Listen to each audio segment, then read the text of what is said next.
When the world is just too much, turn it off and turn on positive, encouraging K-Love. I'm gonna praise. World off. K-Love on. K-Love is sunshine for my soul. I love K-Love. Listen now on your radio, online, or on the free K-Love app. K-Love makes me feel so good. Positive, encouraging K-Love. Welcome to the program. No Victocrats allowed because we've got a country to save. So let's get her teed up! You want to play rock? Say hello to my little friend. What the hell's going on out here? Ooh, that's a bingo. From Dallas, Texas, here's the Sagebrush, Mark Davis. Oh, it makes my heart sing. The sagebrush, the sage, a root word there for sage, South Central. The sagebrush, the clever turn of a phrase, because I join you from deep in the heart of Texas. Welcome, everybody. Mark Davis in for Larry Elder on this Thursday, the 18th day of June. It is a joy and an honor to be with you. Larry's off a couple of days. The great Jennifer Horn will be keeping it Southern California for you on tomorrow's Friday Larry Elder show, and Larry's back on Monday. So, gosh, it's just a shame ain't nothing going on for us to talk about. Let's open the phone lines. I have questions for you. 888-971-SAGE, 888-971-7243. I have been, and I'm sure you have been too, just bathing in all of these reactions to the Memorandum of Understanding. What is that thing? What does it mean? It opens the door to 60 days of exactly what? And what happens after those 60 days? Is this a good thing? Is it a bad thing? Some of the reactions are so eminently predictable. The people who hate Trump's guts are going to hate it. That's baked in. Slide that off to the side. Put a pin in it. Those folks just don't matter. And some of them are ostensibly on our side. That's a bit of a curious asterisk. We'll talk about those in a bit. But the question that I've been asking, and the question I want to ask you, it is a very general, what do you think of the memo? And what do you think of this development? Do you feel better or worse or exactly the same as you did 2 weeks ago? Maybe the better question is, how are things compared to 4 or 5 months ago? You know that gas is below $4 a gallon again nationwide? It's $3.99. You know what it was 1 year ago, back when everything was just nirvana and unicorns and rainbows? $3.19. So we are getting there. President Trump had said that once we get this stuff wrapped up, it's going to drop like a rock. The price of gas is going to fall so fast. And that's exactly what it has been doing. The stock market is booming. It seems, and I want to run this by you as well. Again, phone number is 888-971-SAGE. Because as we look at it, as we craft an interesting list of the people who seem to be on board for this memo of understanding, and those who decidedly, prematurely, and peckishly are not, just with a hostile, preemptive strike against this memorandum of understanding, where exactly are those folks coming from? Again, some of them are coming from outright Trump hatred. I get that. I expect that. But I'm interested. I've got a theory or two, and I want to compare my notes with yours. Again, 888-971-SAGE, 888-971-7243. I have a couple of interesting case studies of people who have found a way to support it. I'll tell you why I do, and you can tell me why you do or don't. All views are welcome. That's what we do around here. It's what Larry does. It's what I do when I'm in for Larry. And so just very glad to have you here. As far as getting a hold of me, I've obviously told you about the phone number, 888-971-SAGE, 888-971-7243. But also in the world of X, the world of Twitter, at Mark Davis, M-A-R-K Davis. If we have never run across each other before, or if it seems like we have, we probably have, because I pretty well fill in for everybody. It's part of my gig. My usual daily gig is as the happy morning host right down the hall in this building of 660 a.m. The Answer, the morning show here in Dallas-Fort Worth. One of the many venues, as is Los Angeles, as is Seattle, as is Toronto, as is Mexico City. Boy, the Canadians are playing in Canada, and the Mexicans are playing in Mexico later on, so those are going to be some watch parties. I had what I might call the American nonchalance about the World Cup leading up to it because, hey, it's soccer. And I'm fine with soccer, especially I root for America. which makes me apparently part of a special breed defined by my politics, because not everybody roots for America, as recent polls have revealed. We probably need to talk a little bit about that today. What is the deal about leftism where you just don't even love the country anymore? Robert De Niro and others. But I root for America, and it's easy to bag on soccer and say you play for 2 hours and it's 0-0. I watched most of a 0-0 game the other day, and I was riveted. It's like a pitcher's duel. Defense can be compelling. You know who it was? Spain and Cape Verde. Cape Verde, isn't that a town in Florida? I'm kidding. It's an island nation off the west coast of Africa. What are they even doing in the World Cup? And the answer is they climbed through the ranks of the sort of African corridors of competition and wound up against Spain, one of the teams that could win it all, one of the teams that's identified Spain, France, Netherlands, or England, as one of the teams that could win the whole thing. And they played to a 0-0 tie. It's like, are these guys from this little tiny country, are they going to be able to keep Spain from scoring? And the answer was yes. And I was yesterday. Oh, it gets better. Yesterday, I watched most of Ghana and Panama. What am I doing? What am I doing? And the answer is I'm watching this stuff, and it's for a couple of reasons. Number one, the games have proven quite interesting. Here in DFW, the games were being played at Jerry World, the Cowboys Stadium, AT&T Stadium in Arlington. But you can't say either of those things. They scrubbed, you can't call it AT&T Stadium because FIFA won't let you do corporate sponsorship names. And we couldn't they have to call it Dallas Stadium, even though it's in Arlington. So whatever. I'm doing the whole bit on my local show. The FIFA people come in all haughty and say, we don't care about your naming rights. We spit on your capitalism. We don't care about your geography. Arlington? What is Arlington? You will call it Dallas, and you will like it. So, all right, whatever. But we have liked the actual games. We had Japan and the Netherlands, and that was a 2-2 tie, right? And yesterday we had England and Croatia. And one of the viral stories that came out of our town was that after Japan and the Netherlands played, a bunch of the Japanese fans stuck around for like an hour and cleaned up the stadium afterward.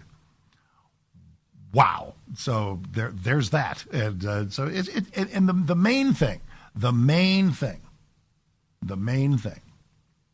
I have loved watching these visitors to America pour into our country and love our country. And it's funny, you can come to America and love the Washington Monument. You can love the Grand Canyon. These folks are coming and they love Buc-ee's. They love Texas barbecue.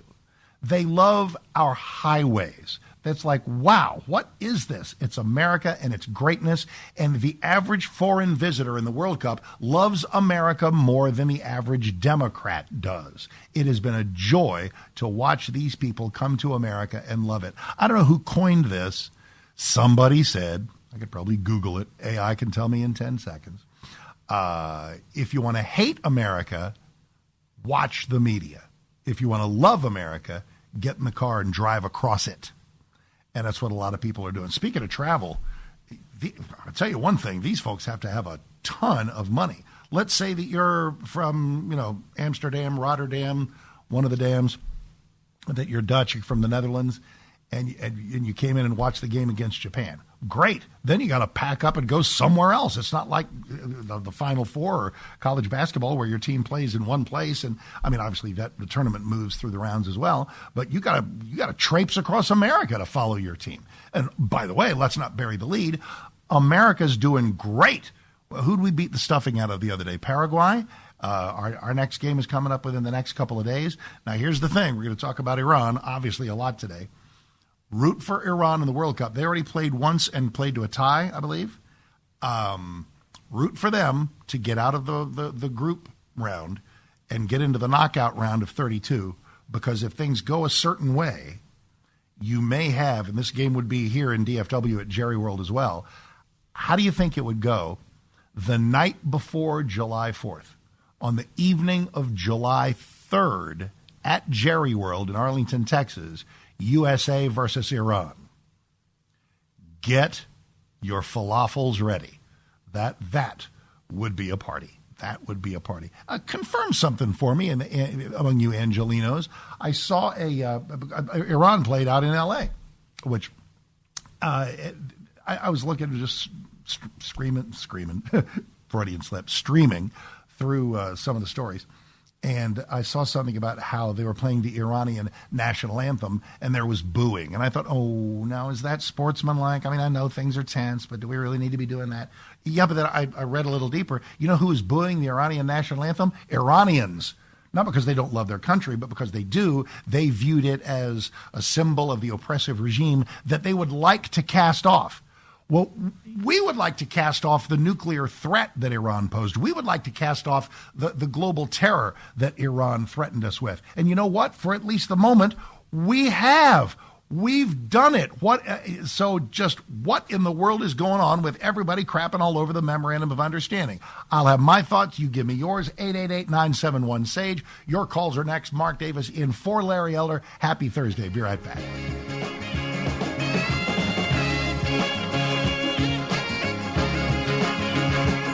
Parents, the biggest question in education today is how artificial intelligence is shaping the way your student learns. Artificial intelligence is changing education faster than most schools are willing to admit, and many families are rightly concerned. At Patrick Henry College, the goal isn't to outsource thinking to machines, it's to train students to think for themselves. PHC emphasizes a Christian liberal arts education that develops reasoning, writing, speaking, and discernment skills no algorithm can replace. Students learn to engage technology wisely, understanding its capabilities, but also its danger and limitations, rather than becoming dependent on it. In a world increasingly shaped by AI, Patrick Henry College prepares students to lead with wisdom, conviction, and moral clarity. If you want a college that prepares your child to lead in an AI-driven world without losing his or her faith and values, I encourage you to learn more about Patrick Henry College. Visit phc.edu/elder. That's phc.edu/elder.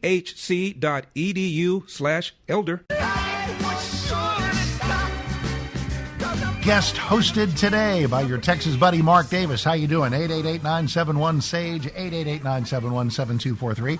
Headed to your calls right after I give you this burst of reasons why I think the Memorandum of Understanding absolutely deserves to at least see the light of day.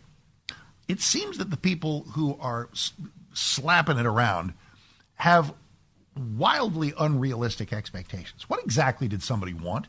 What did you want? Some people, I think, would not be happy unless we destroyed Iran and left it as an entire nation of smoldering rubble. That was never going to happen. Some people, I think, wanted 100,000 American boots on the ground. That was never going to happen. Some people never wanted to do anything. Spend $1, expend one life, shoot one missile. Well, we have. Those people should be really pleased that the war right now has stopped. And yet, curiously, they're not. So what is going on with them? Iran as a nuclear threat has been absolutely defanged. Iran as a global funder of terror has been thoroughly interrupted. And we hold, as President Trump famously likes to refer to it, we hold all the cards. So I just don't get it. I don't get what the naysayers and the critics and the contrarians, what they wanted. And I'm going to tell you something. Some of it is the usual suspects. Democrats like Chris Murphy, who flat out lied about it. Bitter, tired old weasel dinosaurs like Bill Cassidy in Louisiana. That's predictable. But I'll give you one that's a little tough to swallow because I love this man. He's a friend of mine. What the heck is the deal with Ted Cruz? The quote from Ted Cruz in a Senate hallway, giving a bunch of money to a terrorist regime, a theocratic terrorist regime, not a good idea. Ted, hey, hello, have you been paying attention to what the administration says? Do you not believe the president and the vice president when they say that all of this list of benefits that Iran might get are completely and uniquely tied to their good behavior? If they keep up their end of the bargain, then yes, we'll take the leash off of some of this money that's used to be theirs. If their behavior is good, then we might see an easing of some sanctions. If it's not, then we won't. So all of these people, be they Democrats or Republicans, be they troublemaking Republicans or Republicans I like, walking around saying these things like, well, we gave away the store. This is a terrible deal. President's getting bad advice. That is just intellectually dishonest, and it's premature. So that's me. What about you? 888-971-SAGE. Let us begin in Huntington Beach, California. Steve, Mark Davis, and Valeri, how you doing, sir? Pretty good. How about yourself? Hi, good. My thing is, I used to be a Trump supporter. Now I think that he's the furthest thing from a friend of Israel. He's becoming almost an enemy. What? There is nothing. Why? In what way? There is nothing in. Well, let me tell you. For example, you say that Iran has been defanged. No, right. They still have the nuclear material. As far as terror... When the world is just too much, turn it off and turn on positive, encouraging K-Love. I'm gonna praise. World off. K-Love on. K-Love is sunshine for my soul. I love K-Love. Listen now on your radio, online, or on the free K-Love app. K-Love makes me feel so good. Positive, encouraging K-Love. Steve, stop it. We signed the thing. Steve, stop it right now. We're gonna keep you, but if you're gonna say things that are ridiculous, we're gonna have a little damage control. How many hours were you gonna give them to present the nuclear material? This is part of the agreement that there will be inspections and verification that they have denuclearized their weapons capability. This is part of the agreement. Why don't you believe it? Why are you giving me this? They still have nuclear material a day after the thing is signed. Why are you doing that, Steve? For the same reason that I'm looking at history. They've had agreements with Obama. They had agreements with Biden. This is not Obama. This is not Obama. This is not Biden. You do recognize, Steve, that Trump is not Obama. You do recognize that Trump is not Biden. You totally recognize that, right? I used to support him. Right now, I no. don't. Okay, so give me so what you got to give me, what you've got to give me, other than they didn't get rid of the nuclear material in 24 hours. You've got to give me a reason why your once steadfast Trump support has evaporated. Otherwise, I'm going to think that you're trolling me, and I don't want to think that. So give me a salient, intellectually honest reason why, in a day or two, why your Trump support has evaporated. Go. Why has it? Because you stopped me when I was trying to continue. The main thing is... Well, I ain't got 20 minutes, brother. Give me a reason why it's happened. Okay, they're still supporting terror in Hezbollah, in everything else, and the agreement is not talking about that. The agreement totally talks about Steve. The agreement absolutely talks about that. A key part of this is that Iran. And by the way, your concerns, I get it. I share those concerns.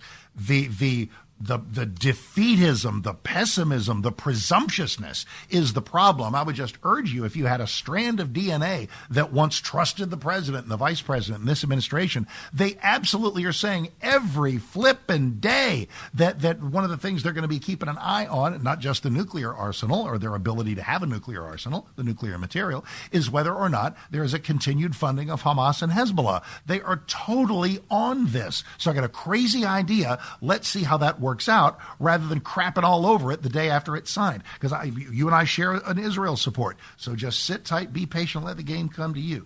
Alrighty, 888-971-SAGE, 888-971-7243. Let's roll to Detroit. I understand this is to be a treat. Super Rossetti, how you doing? Welcome. Mark Davis in for Larry. What's good? It's Super Rossetti.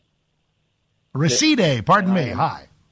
Yep. I am the interstate political analyst, and this is the Super Perspective. I want to talk about the UFC situation. Sure. I want to get away with that. So, and then we have a cellular burp.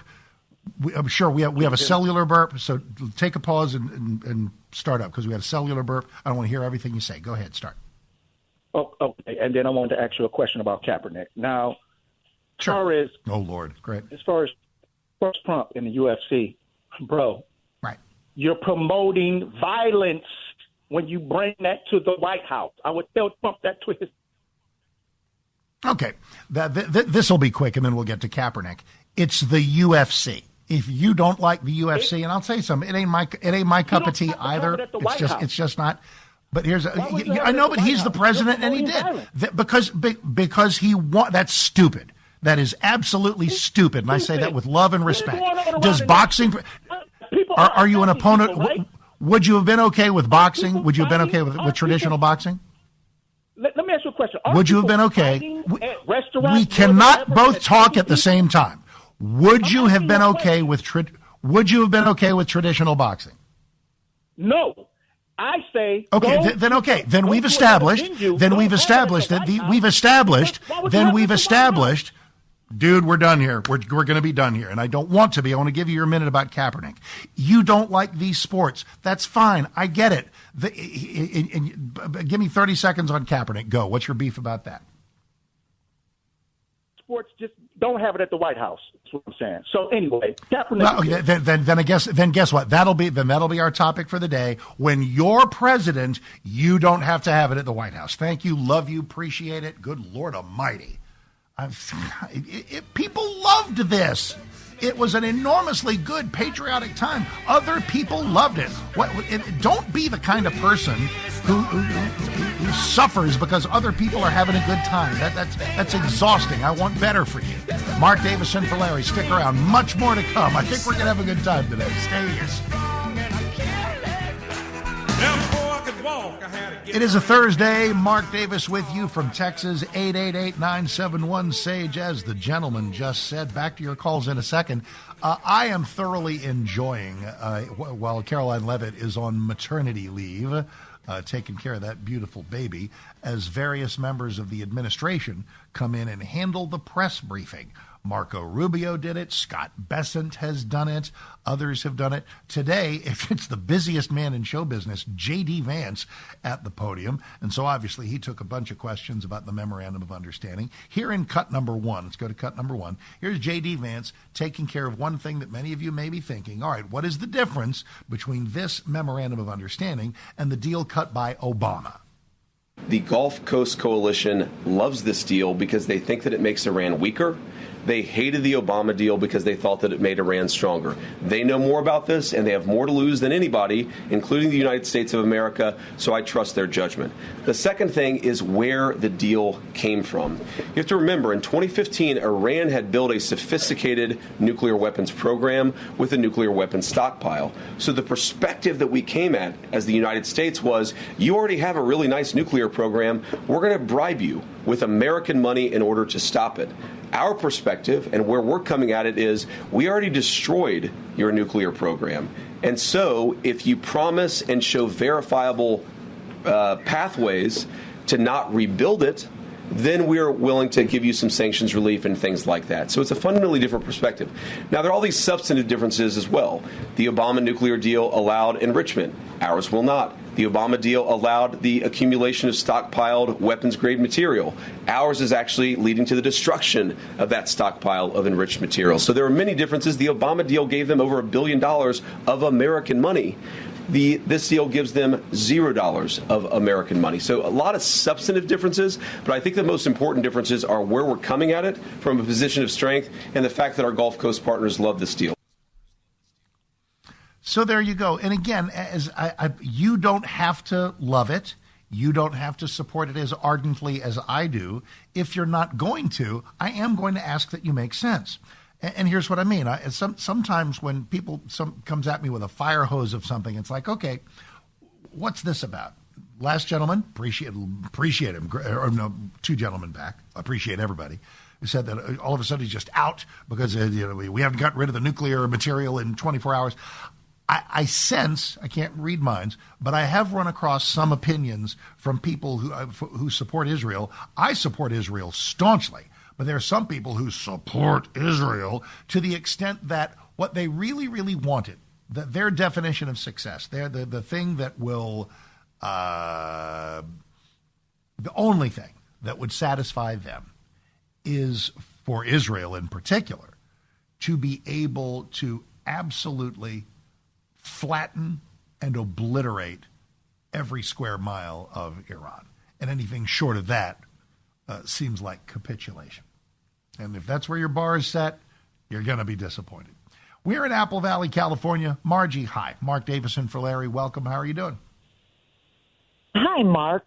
I just wanted to thank you guys for doing such a great job covering all of the events, literally as they're happening in this country. We have an amazing country, and more people need to be appreciative of it. And, you know, like your last caller, I mean, it's just ridiculous. These people that have TDS so bad that they can't let the president do his job. And he's doing a great job. They can't stand it. And, I know. It's, Margie, thank you. I appreciate it very much. And again, generally I don't talk about callers after they're gone, except to draw attention to them and understand them and thank them for calling, agree or disagree. On our one gentleman about the UFC, it glorifies violence.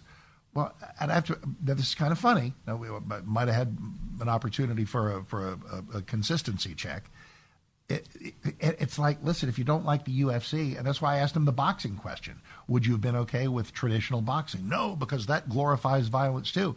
Is it Trump derangement syndrome or just hugely anti-pugilism? Hugely anti, I guess the ultimate question would have been, who's the last president you voted for? Was it Biden? Was it Kamala?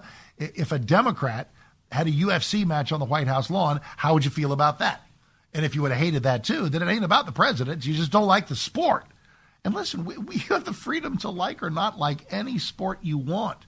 And I really meant it. When you're president, you don't have to have a UFC match on the White House grounds. But if you are and you want one and people go and they love it and you have a Thunderbirds and Blue Angels flyover and patriotism all over the place, that's a wonderful, wonderful thing. Mark Davison for Larry Elder. We will continue.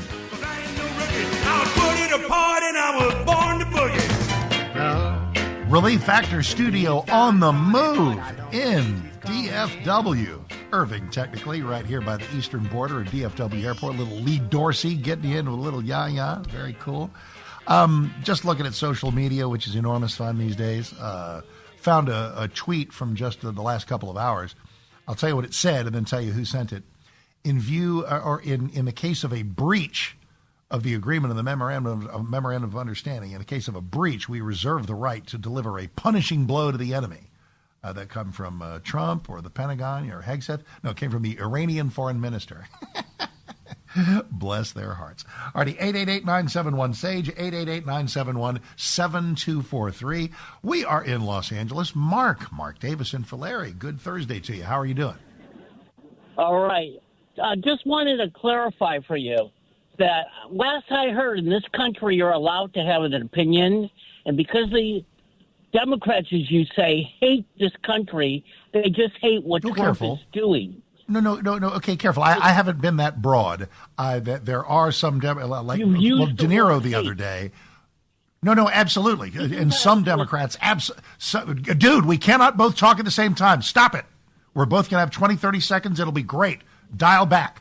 De Niro the other day talked about how it's impossible to love America when Trump is president. Some Democrats absolutely hate America. Some do not. Absolutely. Now go ahead. Your turn. Go.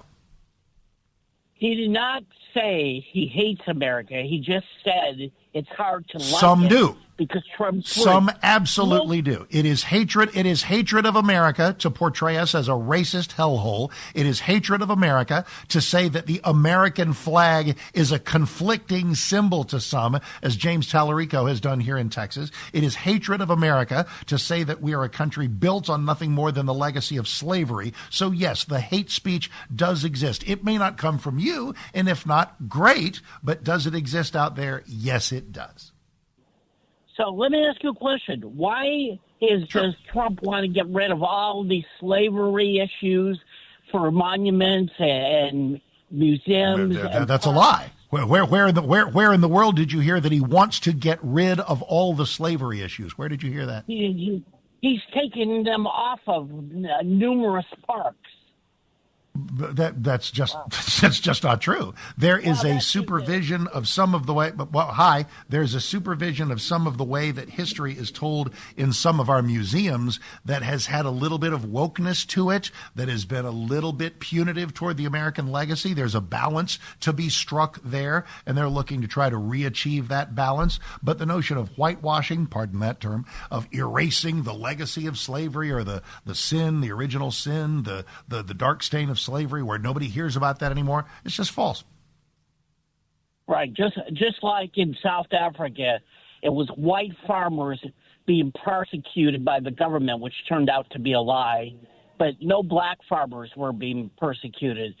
Why is that? I'm sorry, I don't know what this. I'm not sure what the South African reference was. Help that make sense to me. Are you comparing the United States to apartheid South Africa? No, I'm comparing America to being a hypocrite. In what way? Really How so? What makes America hypocritical? You think it's the same? I'm white. You think I can get away with a lot more than a black person could get rid of? No, but I'm sorry. The question is still on the table. What makes America hypocritical? Because they don't treat blacks and minorities the same as they do white people. What? They don't treat minorities the same way. Who is this they? Who is this they? Who is they? I know you like using that word, so that's why I used it, because they. No. You're the one who said they. You said they don't treat minorities the same as white. Does racism exist? You bet. Is it a horrible human trait that can still be found? Yes, it is. Have we fixed it completely? No, and we never will. It's going to be a human failing, and we should find it and criticize real racism whenever we find it. But is there something systemic or institutional that you still see in America that seems like racism to you? Right. Well, okay. Like, give me an example. I'll take. Please give me an example. Please go ahead. With all the plane crashes that there were 4 or 5 months ago, they were saying Trump's first thing he said, well, it had to be because of DEI. Why would he say Mark, that? God bless you. God bless you. You have a little bit of confusion. First of all, didn't answer the question I asked you about systemic or institutional racism.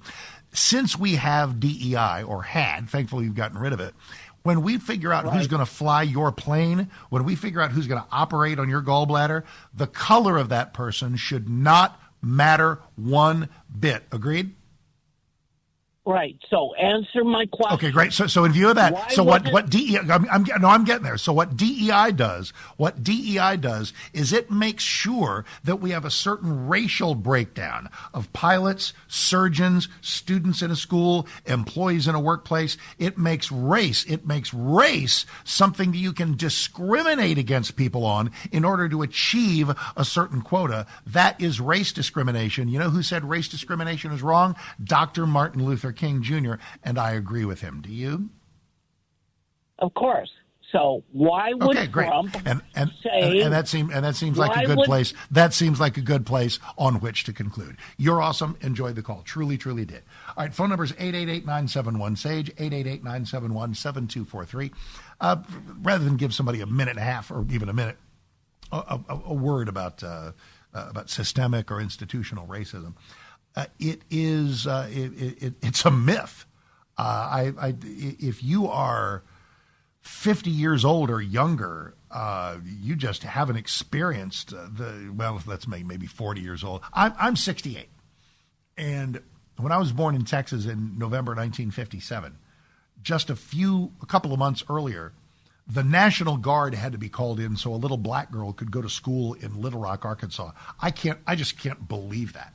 When I was 5, 6, 7, 8, 9 years old, across the South, we had colored water fountains. I can't believe that, but it's true. The progress we've made has been stunning. The progress now is not so much in law or our systems, but it's in the individual hearts of people, and that is a daily, noble task. Mark Davis in for Larry Elder. Stick around. Many more of you coming up next. How I love you, sitting here, la, waiting for my ya. Little Jerry Reed. Call him Amos Moses. All righty. Hey, having invoked South Africa, might as well give you their World Cup score. South Africa and Czechia. Remember when it was Czechoslovakia, then the Czech Republic? Nothing stays the same. Now it's Czechia, whatever. That was a 1-1 tie. Switzerland blanked Bosnia-Herzegovina 4-1. Canada is having its way with Qatar. Remember it was Qatar, and then everybody said you had to change that? Can we keep the pronunciations of something for 3 weeks, please? Canada over Qatar, 3-0 at the half, and at 9 o'clock Eastern, 8 Central tonight. That's today's banger, Mexico and South Korea. All righty, we are in Newport Beach, California. Eric, hey, Mark Davison for Larry. Welcome. How you doing? Mark, great show. I love it. Hey, I just want to preface one thing. I'm an Israeli. My brother served in the IDF. He was the youngest paratrooper in the IDF in the late 50s. So you know where my allegiance stands. I wanted to say that I think you were a little bit wrong about Israelis wanting, or most Israelis wanting, total annihilation, obliteration of every No. No. I didn't say most. I did not say most at all. Not at all. I'd say that's probably a small sliver. But every once in a while, I've heard an opinion from people, and I sense that their dissatisfaction is because they were from the part of Israel support that wanted Iran totally destroyed. I would not suggest that that's a majority of Israel supporters at all. But continue. I don't want to talk over you, but I think that's a very small minority. Israel had a great standing with the Shah of Iran and the commerce that happened between Iran and Israel. Prepared to agree. Prepared to agree. You bet. Okay. On another subject, really quick about Iran, I spoke about this with a lot of people, and I don't understand, when they airlift food to places where they can't get easily into and they drop parachutes of pallets of food. Why didn't they, when the war started, drop pallets of machine guns so they wouldn't kill 30 or 40,000 innocent people, that they would be able to... That's not a bad question. It's not a bad question. I guess maybe the first thing that occurs to me is... It's a little late. It is, but if you drop pallets of machine guns, which is just fun to think about, I guess there's always the danger of them winding up in the wrong hands. Well, they already have weapons. What's the difference if they have one machine gun or two? I thought of that. Then they would add more. So if the IRGC already has weapons, why they would have? Yeah. So they would have more machine guns. What's that going to stop? That won't stop them from killing 40,000 people that are innocent. Understand. I hear you. Hey, listen, great way to wind up the hour. Appreciate you. Thank you very much. Okay, what lies ahead? Who lies ahead? It's an adventure. Always love being in for Larry. If you want to follow me on the world of Twitter, Mark Davis, M-A-R-K Davis, there on X. And the way to call the show is 888-971-SAGE. We'll get back into that red-hot action in our next hour. Stick around. Mark Davis in for Larry Elder. Stay here. About 45 minutes southeast of Thibodeau, Louisiana. There's a cat called Doc Mill South and his pretty wife Hannah. So let's get her teed up. You want to play what? Say hello to my little friend. What the hell's going on out here? Ooh, that's a bingo. You can't succeed without teeth. From Dallas, Texas, here's the Sage Brush, Mark Davis. Rolling and tumbling through a Thursday across the Texas landscape and right into your town, onto your radio, and onto your screens here on the Salem News Channel. Fantastic to be with you. Welcome, Mark Davis, morning host at 6:60 a.m. The Answer. I already did my show. I did that earlier this morning. Got a Friday show ready to go tomorrow. I can't think of anything that would be the meat in a radio sandwich better than coming in here and hanging out with the Larry Elder audience. The great Jennifer Horn will be here with you tomorrow. Larry's back on Monday. Go to All Things Larry at LarryElder.com. Follow me on Twitter at Mark Davis, M-A-R-K Davis. And if you're familiar with me and the rest of the Salem landscape and my buddy Mike Gallagher, he spends some time with me on the radio every day on my local show, and then he replays that. We put cameras on that and reshoot, and he presents it on his program, which of course is also on the Salem News Channel each morning. And we call it M&M, Mike and Mark. And I know, cute, right? And somebody said at some point, hey, how about more of that in podcast form? And we realized that we were 2 of maybe 700 people in America who do not have a podcast. So we fixed that. So go to YouTube and do M&M, not the ampersand, because we get sued by the candy company, M-A-N-D-M, M&M Extra, and like and subscribe there on YouTube. Or it just drops. Today's episode's probably dropped on Apple and Spotify and wherever fine podcasts are found. So M&M Extra, 30, 40 minutes every day. It's huge fun. At least we're having huge fun. I hope you are too. Bet you are. M&M Extra, me and Brother Gallagher. Just a little something we're doing every day for your listening and dancing pleasure. All right, for your topical pleasure today, we're taking a look at a lot of things. If you're just joining us, we've got the Iran Memo of Understanding under the microscope. We're taking a look at various things going on in the news. We're examining things. In fact, hang on a second. I got a little bit of breaking news on what is this. This is some Luigi Mangione news, the guy who killed Brian Thompson. He is apparently going to, let me give you the latest on this. You don't see this happen often, because usually when somebody knows they're about to get fried, they know they're about to get convicted, locked up forever, get the needle, whatever. All of a sudden, oh, I'm crazy. I was crazy. The insanity defense, the psychiatric angle to the defense. Luigi Mangione has bailed on his psychiatric defense. What's that about? I mean, that might have been about the one thing he had going for him. He shot a guy dead in the street.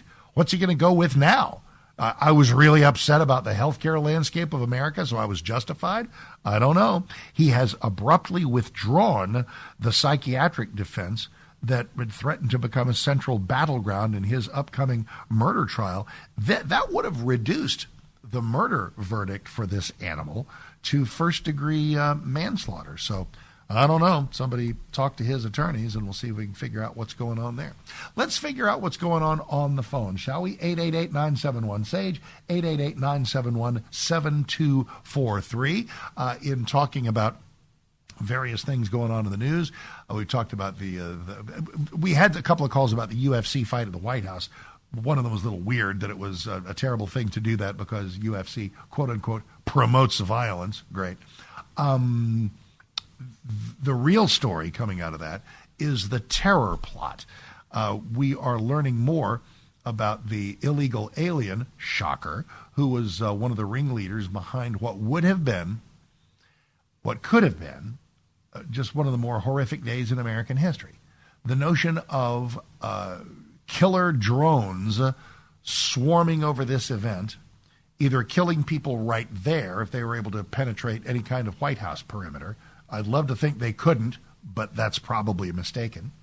And then as people scattered, they would have, if this plan had worked as hatched, people would have wandered out into the streets of Washington, right into the crosshairs of waiting snipers. So the people doing this were largely inept, so that's good news. The FBI, Secret Service are really good at their jobs. That's even better news. And so this all got snuffed out before it even had the remotest chance of success. But wow, what a season we are in of political violence and unhinged people. It is, of course, it has politics at its root, but we are also a psychologically broken society. We are, and I think social media has a lot to blame about this. Bad parenting has a lot to do with this. Our culture has a lot to do with this. We are so many miles beyond what we used to be able to do, and that was to really get mad at people without killing them, to argue with people without resorting to the kind of bitter hatred that we see today. So I wonder if that horse can be put back in the barn, if that toothpaste can be stuffed back in the tube. I don't know. You tell me. 888-971-SAGE. All right, and we've had some, hey, it's a talk show in America in 2026, so we've had some racial observations. Always going to have those. Glad to welcome any conversation of that to the phone lines at 888-971-7243. Let us go to, I want to say San Bernardino County. We're in Upland, California. Kevin, hey, Mark Davis in for Larry. Good Thursday to you. How you doing? Hey, Mark. Thanks for having me. Hey, I just wanted to point out that the gentleman, the caller 2 or 3 calls ago was talking. He was struggling to point out racism in America now. I'd like to just take a moment and point some out for you.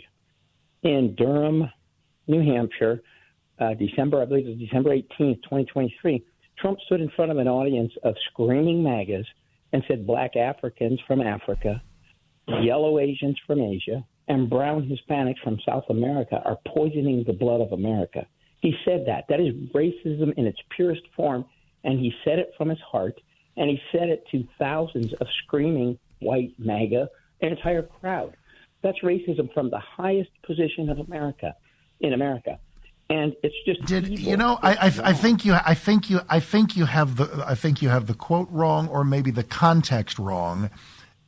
Because are there people? President Trump is very vigilant about people, certainly vigilant about people coming from other countries and doing bad things. And it tends to be behavior based rather than race based. And the obvious proof is everywhere. His administration, his business dealings have been filled with people of color forever. The notion that he holds something against somebody racially is just false on its face. And I think you know that. Can I get something? Can I say something? I'm going to call nonsense on that because he's firing all kind of black people. He's trying to erase black history. He has taken down the. That's also false. That is also completely false. No, that's true. He took the plaque down. He's erased all of the plaques at the president's house in Philadelphia because of the 13 slaves that lived there. There are volunteers standing there reading what the plaque said. He's trying to erase black history. That's what he's doing, and that's what MAGA is trying to do, and that's why they fight. It's just absolutely false. If the contravening view is that if there is let's spend a moment together. All right, is it possible to tell the story of America's history and not just include various angles of slavery, various angles of racial discord, various angles of sins of racism and the stigma of slavery, and come down on it so hard and drip it from every rafter and infuse it into every narrative to the point that it gets a little heavy-handed? I think it can. Is there a balance to be struck there? I think there is. Maybe it's not a balance you like, understand?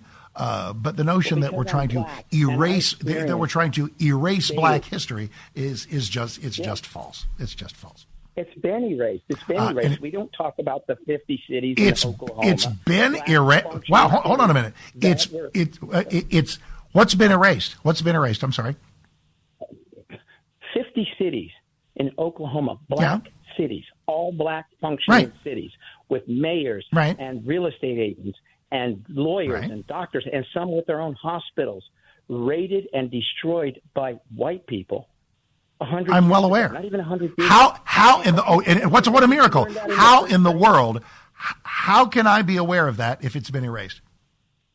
Because how can you be aware? How can you be aware of it? How can you be aware of it? Hi, I got a question. How can you be? Because I'm more educated. Well, what magical power would enable me to see something that's been erased? Bless your heart, I love you, but it's just false. There will be differences in how much emphasis people want to make on things, and I respect those disagreements, but the notion that it's been erased is just factually false. I appreciate you. I'm glad you called.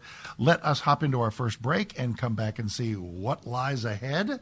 888-971-SAGE, 888-971-7243. Iran deal. Various things going on in the country, around the world, in your head. Glad to be with you. Mark Davis in for Larry. Stick around.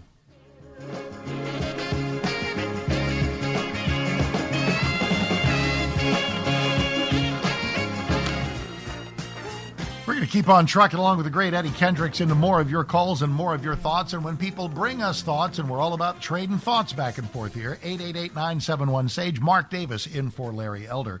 So the gentleman referred to some comments Trump made in New Hampshire in December 2023.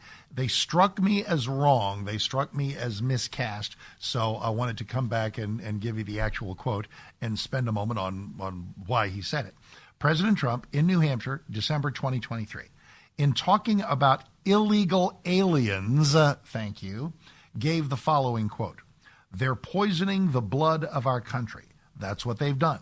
They poison mental institutions and prisons all over the world, not just in South America, not just the 3 or 4 countries that we think about, but all over the world they're coming into our country. From Africa, from Asia, all over the world, they're pouring into our country. I think the gentleman put words in the president's mouth of black Africans and yellow Asians are poisoning our country. There is nothing racial whatsoever about the president's observation. Nothing. A lot of people had said that just about all of our illegal immigration problem is from south of the border. It's from all over the world. This was the president pointing that out, and he's 100% correct. In order to be racism, it's kind of crazy that I need to remind people of this. Do you know what racism is? Do you have a handy working definition of racism? I'm going to give you one, and I'll give it to you for free. You ready? It is to mistreat or think less of somebody because of what race they are. Ta-da! It is to mistreat somebody or think less of them because of what race they are. Now, if President Trump were racist, he'd say, I can't have black people working for me. I can't have Hispanics in my administration. I can't have any of these nasty Asians running around. That would be racism. President Trump's objections to people are behavioral.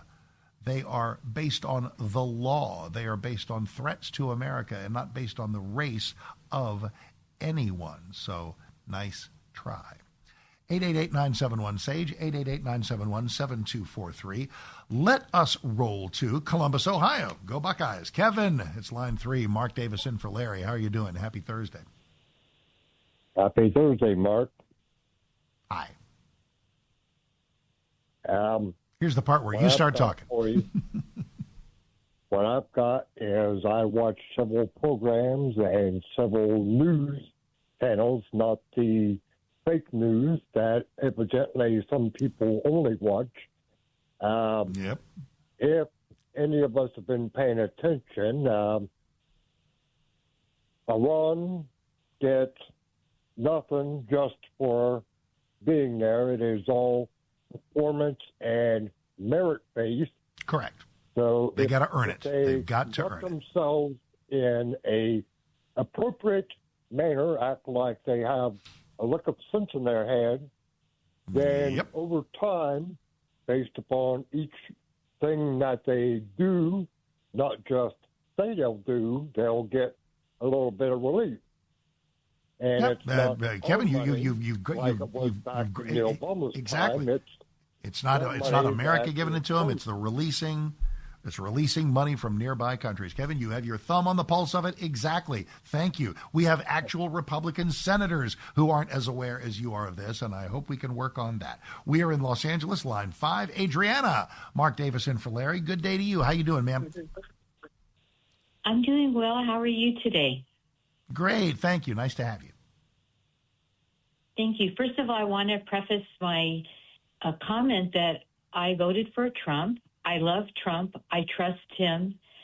I have questions about the deal, but I have an open mind about it, and I'm not attacking him. But I think, I'm used to listening to Larry Elder and Dennis Prager and Hugh Hewitt. And I noticed that you're very abrasive with people who disagree with you. And I think that a talk show. Oh, no, ma'am. Ma'am. That's complete, ma'am. No, ma'am. That's completely factually false. I've had the great pleasure of welcoming all kinds of people who disagree. Maybe you're one of them. If somebody BS's me or says something that's false, we'll stop and we'll talk about it. But disagreement is my life. I love it. So the notion that I'm hostile toward that is just factually false. So what do you want to talk about? We'll put that to the test. Well, can you explain to us in 2 sentences or 3 sentences what the agreement is between the United States and Iran that's been put on the table, so that the listeners can understand what happened? Well, okay, let me take 30, 45 seconds, give you the crux of it as I view it, and then you tell me what you think. The most important things to me that strike me, of the top 3, if that's what you're looking for, is Iran's ability to develop as a nuclear weaponry power is obliterated. They are dissuaded and, in fact, blocked from from funding terror around the region and around the world. That would be another bad behavior that is enjoined by this agreement. And they are compelled to open the Strait of Hormuz and allow for full free economic passage of vessels in that key waterway. I could go on, but that's kind of the top three. Let me stop and let you go. Well, I have a question to you then. We know that Israel is a small country and it's an island essentially among a lot of Arab countries, and it's there. It's not leaving. Okay. So do you believe that Israel wants to live in peace with its neighbors? 100%. As Dennis Prager so famously said, if every country around Israel were to lay down their arms, nothing would happen. If Israel lays down its arms, Israel would be obliterated the next day. So absolutely.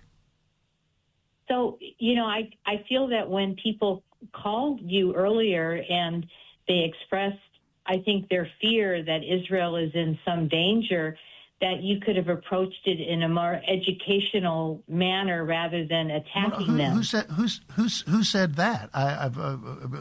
Number one, no one has said that. Number two, what I did identify is from some really staunch pro-Israel factions. I have a feeling that there's some in the Israeli support camp who would have been satisfied with nothing less than the complete eradication of Iran as a country. As I talked about with another gentleman, I don't think that's a lot of people, not at all. Doesn't have to be many. Where are you? Are you supportive of it? Are you okay with the memorandum? I think the United States did a great service to Europe after World War II to help them rebuild after Nazism and after the death of millions of people. And I think that the world is better when we try to work together. But my problem is that Islam, the Arab countries, are supporting the killing of. This is a danger more to Christians than it is to the Jewish people. That's how I see it. No, 100%. So listen, the clock is calling. You've been great. I think we've agreed on things and maybe not on others. And so I hope it's been an example of how much I enjoy back and forth with anybody about anything. I appreciate you. All righty, Mark Davis in for Larry, 888-971-SAGE. Stick around. Much more to come. We'll continue in just a moment. Salem News Channel, Salem Radio Network. It's Thursday. Mark Davis in for Larry. Stick around.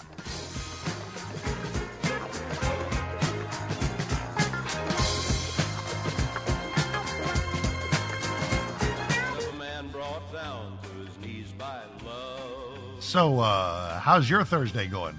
Mine is filled with joy and the opportunity to talk to a bunch of people here on one of my favorite talk shows, The Larry Elder Show. Mark Davis filling in from thriving Dallas-Fort Worth. How's everything doing wherever you are across these great United States or wherever around the world you might be listening on the Salem Radio Network or watching on the Salem News Channel? Appreciate you very, very much. Let's do a little more, just a quick moment of J.D. Vance at the lectern there in the White House press room today about the Iranian nukes. A lot of people are talking about the nukes. It's all about the nukes, absolutely. This is cut two, where J.D. Vance tries to put some folks at ease about where we're going with that nuclear material. I mean, it's very simple. You can't tell a country, whether Israel or Iran, they're not allowed to have any self-defense. That's not what the president has asked. That's not what the president has requested. But as part of the final deal, what we want to see is Iran not funding regional instability, funding regional terrorism, and, of course, trying to rebuild their nuclear weapons program. That's the main thing. The nuclear weapons program is destroyed. It is gone. If the Iranians... When the world is just too much, turn it off and turn on positive, encouraging K-Love. I'm gonna praise. World off. K-Love on. K-Love is sunshine for my soul. I love K-Love. Listen now on your radio, online, or on the free K-Love app. K-Love makes me feel so good. Positive, encouraging K-Love. Decided tomorrow to build a nuclear weapon. They simply don't have the capacity in order to do that. What we're trying to ensure is they don't rebuild that capacity, not just a year from now, 2 years from now, but many, many years from now, so that our children never have to worry about a state sponsor of terrorism having a nuclear weapon. Ta-da. Now, look, I think it's probably a good opportunity for me, since I have come across, and accurately so, as a big supporter of the memo, willing to give it the light of day, willing to give it some latitude, let this thing marinate and see how it goes. Does this mean that I somehow magically know that it's perfect? Not at all. Does it mean that I guarantee the Iranians are going to act right? Not at all. That's why, as Reagan famously said about the Soviets, trust but verify. This isn't even really necessarily trust. We're going to need the verify before the trust even begins. Any amount of money that is freed up, and listen, anybody, Democrat or Republican, that talks about American taxpayer dollars, pallets of cash of yours and my money being handed over to the Iranian people is lying to you. Any easing of restrictions, any easing of sanctions, any rebuilding funds to sort of put the rubble into neat piles and start to rebuild stuff in Iran, all of that is tied to one thing: their improved behavior. Their improved behavior is required before any of this stuff gets going. All right, let's get some calls going. 888-971-SAGE, 888-971-7243. We are in Chicago, and that is line 6. John, Mark Davis, welcome in for Larry. How you doing? Oh, hello there, Mark. Hi. Hello. Hello. Oh, hey, Mark. I just want to compliment you on how you handled that fellow that was make-believe about Donald Trump. It's all good. It's all good. Don't worry about it. You handled it so beautiful. You're very kind. No, really, you really did. You were okay. How am I going to handle you? That's what I want to know. I was so happy. You're very kind. You're very kind. Yeah, it seems as though we're kicking the can down the road, and like in 10, 15 years from now, it seems like we're going to have to deal with them again. Well, wow, that's a bold prediction. I don't know what's going to happen 10 or 15 days down the road, and here you are talking to me about a decade and a half. It will be important. It will be important to stay vigilant about this. So it's kind of it's a tricky responsibility, but it might yield some really good news. Because if this does go well, if it does transform the Middle East, if the economy gets healthy and stays healthy, and the Iranian nuclear threat and their ability to fund terror around the world is just reduced summarily, when we get to the presidential race of 2028, I think there will be some appreciation for the fact that this has happened, and it will have happened because of the deal we started to see assembled this week. And it'll also happen because Trump is president, and people might not be in the mood to make Gavin Newsom president and screw this all up. So it may yield further benefits. About 30 seconds. Go ahead and take us out. Yeah, we're already there. We got our ships there. We got our army there. Yeah. Let's just take over. We ain't go anywhere. Well, no, just stop it. No, just stop that, John. Thank you. I appreciate it. Go Bears. And what state are they in right now? Go Indiana Bears. God love you. We don't need, the whole point was so that we don't have to take over. The whole point was that so that we don't have to flood Iran with a 250,000 American troops. The whole point was that we don't have a quagmire, that we don't have forever wars. Oh, my heavens. That's one of the things that makes this kind of fascinating. There are people that didn't want to spend $1, expend one life, or send one missile, and others who are not satisfied unless we turned Iran into Illinois or Indiana or Iowa or any other place that begins with I. Public opinion is fun. That's why I love gathering it. At 888-971-SAGE. Mark Davison for Larry. Stick around. Too busy with the living to worry about a little word like love.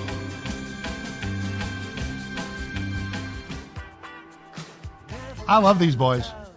This is a British synth pop duo called Naked Eyes. A little Promises. Telephone number here on the Larry Elder Show is 888-971-SAGE. Mark Davis filling in. Hey, speaking of, guys, give me some Beatles or some Wings or some solo McCartney or something. Today is Paul McCartney's 84th birthday. I can't even get started on what a treasure this man has been to music, to my life, just to society.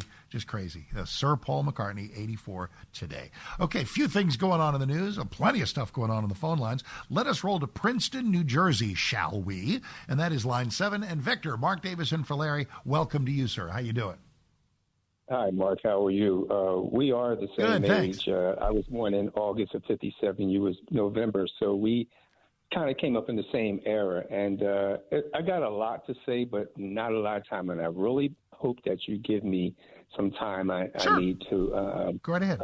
Some marks. I want a couple of. First of all, I'd rather have UFC fighters in instead of having transgender nap time. Thank you. In the White House. Thank you. So many people said that they opposed the UFC fight because it was like, that's hallowed ground. We shouldn't have vulgar things like that. How were you with the drag queens? How did that work out for you? Superb point number one. You're on a roll. What else you got? And listen, not having packets of cocaine dropped in the hallway in the White House makes it number two. You are correct, sir. Okay. The big thing I want to say is that with this here systemic U.S. is supposedly still being systemically racist. I would, with the progress that blacks have made, I'm black and mixed with white also. Okay, so I've been in this country. I was born here. I'm not African. I consider myself an American. Okay.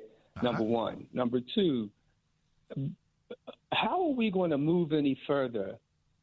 I'm ready myself personally to keep the hardships of slavery.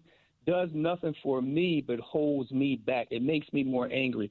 Look at the success that blacks have made in this country on every angle. We've had blacks have held every office of superiority in this country. I mean, every office. They gave us a black president, a so-called American president. I don't consider him as being black, but the success that blacks have made in this country is outstanding. Look at the Ben Carsons.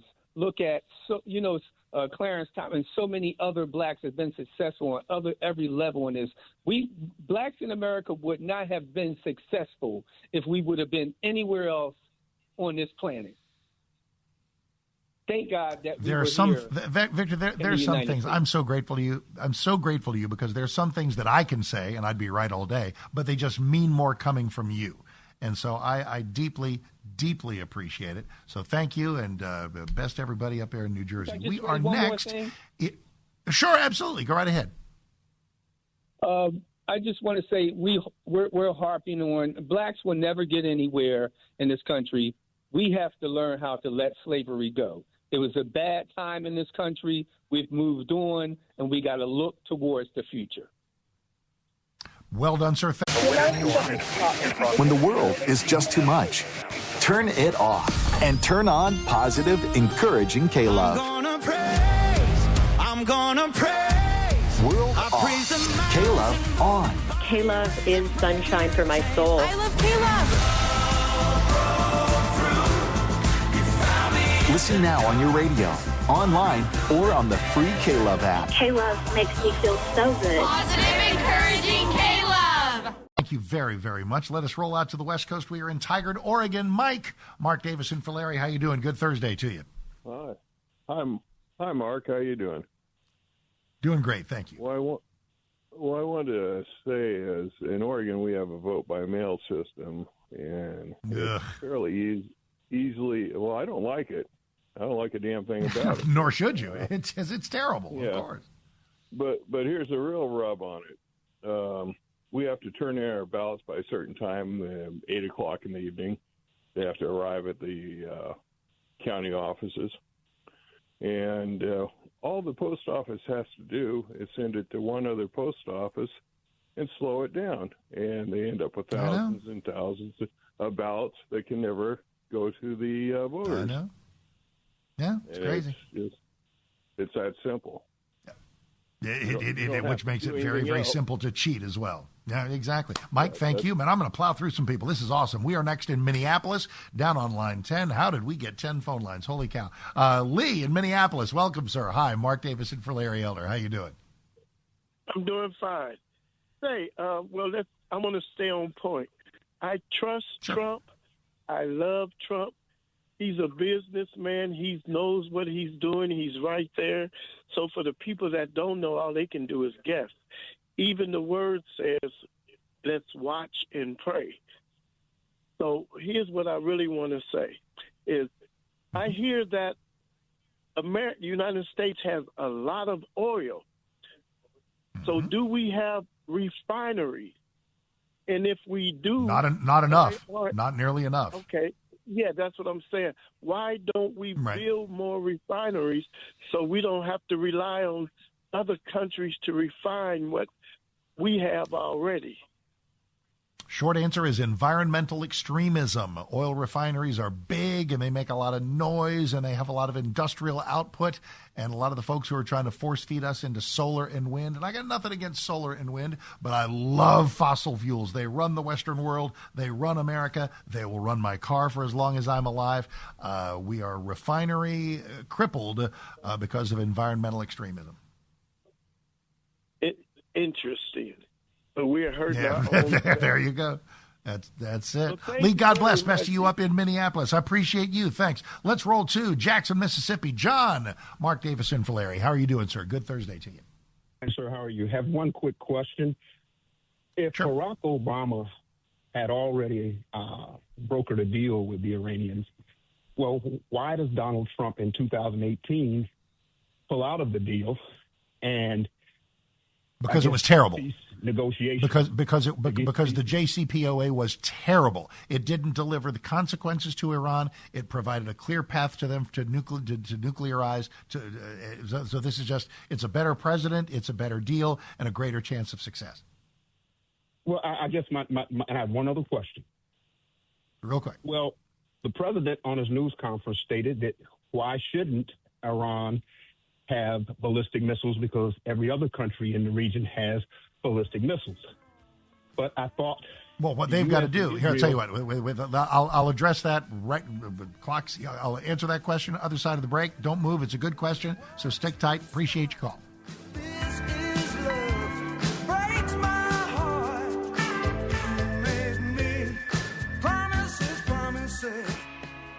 That's what I'm talking about. I could have told you to go anywhere. The greatness of Band on the Run, 1973, and Jet on McCartney's 84th birthday. Fantastic. All right, who's going to get to take us out as we usher things into the next hour? Let's head down into, I want to say, Brevard County. I got family around Melbourne and Indialantic, Florida. It's a great community. Rain, hey, Mark Davis in for Larry. How are you doing? Hi, I'm good. How are you? Fantastic. Thank you. You're welcome.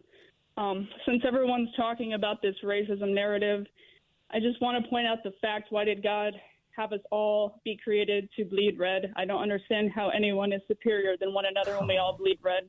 And all he wants us to do is love each other. I don't know why that's so hard. And I just hope someday and pray that we can all relax and get along. Maybe listen to the song Through God's Eyes by Cody McCarver on YouTube.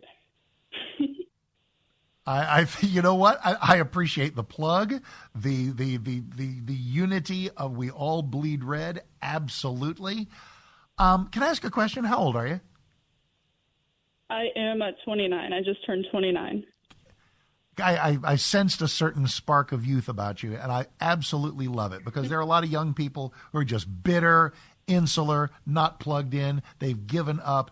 I love you. I appreciate you. And I guess I just want you to know that we're going to fuss at each other about some things.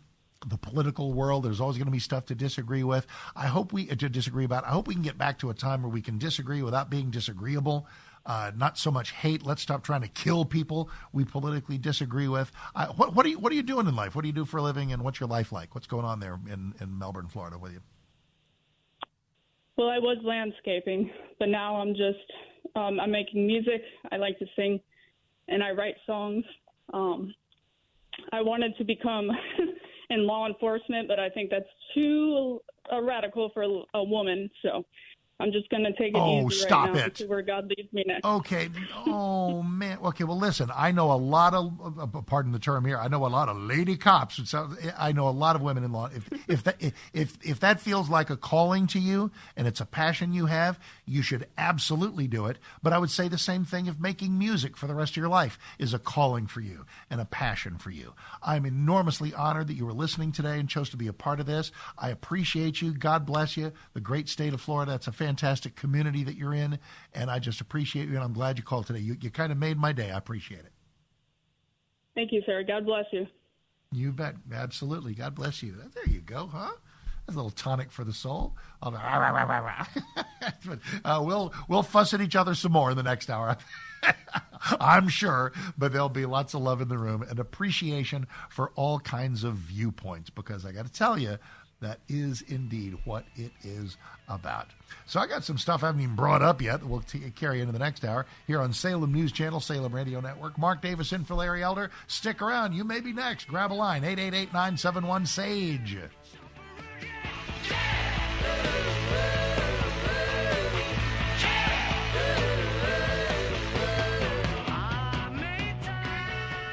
So let's get her teed up!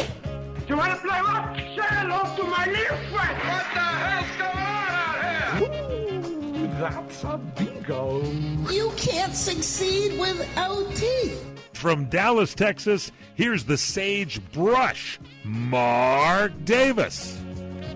That's right. Rolling through a Thursday. We've rolled through 2 hours already. Red hot talk show action. How's it working out for you? I'm having an incredible time. I always do. What can I tell you? Throw me a day full of issues, a head full of opinions, and a board full of calls, and I am one happy guy. Phone number is 888-971-SAGE, 888-971-7243. If you are just joining us, let me give you a little reset on where we are and what we're doing, and you can add whatever layers you like there at that phone number, or by getting a hold of me there on Twitter, on the X at Mark Davis, M-A-R-K Davis. Appreciate that, whatever you choose to do. Appreciate you. I'm the morning host here at 660 a.m. The Answer in Dallas-Fort Worth. And heaven knows we've had a lot going on here in Texas. Before we're done here, I may share a thought or two about how our U.S. Senate race is going to go. Ken Paxton trounced John Cornyn in the May 26th runoff, and now he's the guy. And we're having a bit of, I'll take 60 seconds right now, and then we'll hop to your calls on virtually anything else you want to do. I'm having a bit of a challenge. If Cornyn had beaten Paxton, it would be the flip side of the coin that I'm looking at right now. No matter who won and no matter who lost, the losing side was going to be pretty inconsolable for a while. It's a bummer to lose a primary. You always want the kind of Republicans you want, not the kind of Republicans that everybody else wanted, and there's always a lot of back and forth about that. But once the primaries are over, it is time to unite. I'm sure you've run across this beta male stunted creature named James Tallarico. What is this guy? This guy makes Beto O'Rourke look like Clint Eastwood. So this is what we have in front of our faces. And yet I run across occasional Republicans, some of them I guess are named John Cornyn, who cannot be bothered to get on board and start rowing in the proper direction so that we can beat James Tallarico and return him to the obscurity that he so richly deserves. I understand that it sucks to lose. I understand it's like, maybe some people didn't like Paxton for some reason or another. Well, there's some people didn't like Cornyn for some reason or another. Get over it. Get over yourself. If you got a primary going on in your state, once it's done, it's done. Anybody who's a Republican is better than anybody who's a Democrat.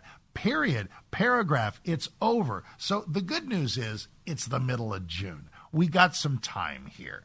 And I think a lot of this is performative. It's just people just wailing in momentary anguish, and they'll come around. That is my wish, and that makes me supremely confident that Ken Paxton will be your next U.S. Senator from the state of Texas. And listen, I was going to say, and I will still say, imagine that 1-2 punch of Ken Paxton and Ted Cruz as two senators from my state of Texas.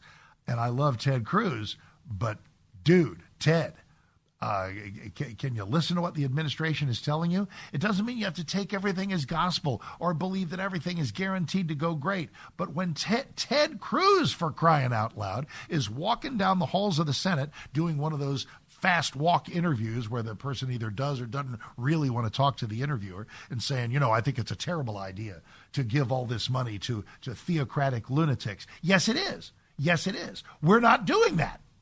We're not doing that. They don't get the leash taken off some of this money that is largely in the form of investments from some of their Arab neighbors. It's not going to happen unless Iran's behavior improves, Senator. And I love you, and you're kind of a friend. We're not doing coffee every day, but I've known this guy for a long time. He's awesome. I don't know what the deal is there. Listen, when Rand Paul can get on board with this thing, and Lindsey Graham, let me triangulate that for you, and then we'll go back to your calls. 888-971-SAGE. Lindsey Graham never met a war that he doesn't like. And that's glib, and I'm kind of kidding, but only kind of. Rand Paul is like a stone-cold isolationist, and they both are kind of on board for this. Doesn't that sort of tell you something, that there is something of value, that if you believe in just avoiding war at almost all cost, there's something in this memorandum that's okay for you. If you believe in being really tough and speaking with strong American military might, there is something in this agreement for you. Doesn't that identify it as something of broad value? It does to me. And so here we are. So listen, your thoughts are welcome. 888-971-SAGE. Let us roll to Elizabeth, Colorado, and begin our hour here on line number one. And Roy, that is you. Welcome to the Larry Elder Show. I'm Mark Davis in Texas. Welcome and good Thursday to you. Mark, pleased to meet you, sir. Hi. I listened to the interchange here with the, especially the Memorandum of Understanding, and people are, I think they might be overlooking something here. What I'm looking at myself is just standing back, and both sides are arguing and they're hating on Donald and all this, and running a lot of negative vibes through there. Is that it's a 60-day thing here that we're looking at. we're getting the strait open, and we're going to move some more stuff through there, and this memorandum it has a condition in there of 60 days someplace. And observing DJT for these 10 years, he's always got another thing in his back pocket. Yeah. And we'll have to wait and see. But what I'm really flashing back to is Venezuela, and everybody's concerned about blowing up Carg Island and it's going to destroy, but that doesn't have to happen. He can do another Venezuela with a small. Wow. Everybody still wants to do. We want to snag an Ayatollah or two and drag them out in Nike tracksuits. No. We'll just go in there and we can wipe out IRG. All right. Okay. Okay. Let's spend a moment on this. So, number one, I think your historical observation is accurate. That part of the Trump behavioral record is there's what you see, and there's aces up his sleeve that you might not. There may be things going on here that you and I don't know. I think that's almost always true, and I think that's a pretty good assumption on your part. I am intrigued by. Am I correct in reading a certain eagerness that you're sort of tolerant of the Memorandum of Understanding? But what you kind of hope is that in there somewhere, there's some really brief special forces thing that just obliterates the Iranian leadership and makes them hit a big reset button. I think he's prepared for that, because we know that these people are liars, thieves, and they've been hating on us for 50 years, and they are not going to stop. They are fanatical with the Mahdi coming out of the well. Starting the Armageddon. I know. Jesus can come back, and this is going to come back all right, but he's not going to come back with the muddy. I hope we listen. I don't want to be naive because pessimism and skepticism are cynicism are appropriate. It's the Iranians after all. Roy, God bless. Thank you, and best to you in Colorado. Yeah. My hope is that we have arrived at a point where maybe there's another layer of Iranian leadership that we have been able to strike a chord with and get some semblance of better behavior from them that is sufficiently improved that we don't have to have 100 of our guys die in a month-long special operations siege to remove the Ayatollahs violently by force. I think this entire thing is designed so that we don't have to do that. Now, having said that, if the Iranians are as recalcitrant and if they are as incorrigible as this gentleman kind of expects them to be, then we're going to have to do something. That is true. We are going to have to do something. Here's a little something that bothered me a little earlier today, and it kind of still is. What if the Iranians are playing nice right now for June, July, August, and September, and they plan their own October surprise? Some horrible rearing up of their heads of terrible terrorist behavior so that the whole thing falls apart and we're back into the throes of war and gas goes back up to $5 a gallon just in time for the midterms because they don't like Trump or his party. I confess I'm thinking a little bit about that. What are you thinking about? Mark Davis and Larry, more of your calls are next.